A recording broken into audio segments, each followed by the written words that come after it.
તો ખેડાથી મહત્વપૂર્ણ સમાચાર સામે આવી રહ્યા છે, જ્યાં ખેડામાં ચૂંટણી પૂરી થતા મામલતદારોની બદલી ત્યારે 80 જેટલા નાયબ મામલતદારોની બદલી કરવામાં આવી।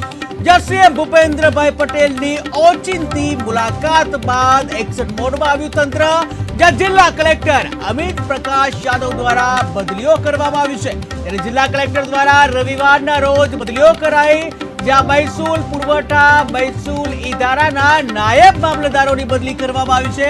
ત્યારે તાત્કાલિક બદલીની જગ્યાએ હાજર થવા સૂચના આપવામાં આવી છે।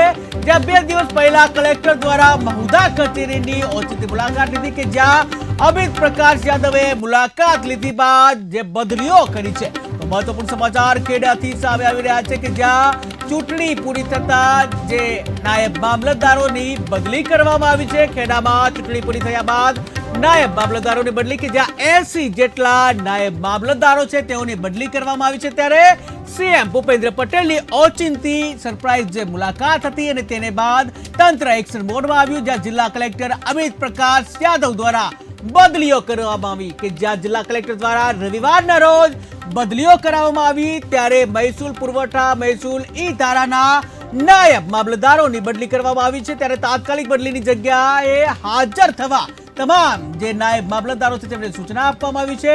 ત્યારે 2 દિવસ પહેલા કલેક્ટર દ્વારા મહુધા કચેરીની પણ મુલાકાત લેવામાં આવી હતી, ત્યારે અમિત પ્રકાશ યાદવે મુલાકાત લીધા બાદ બદલીઓ કરી।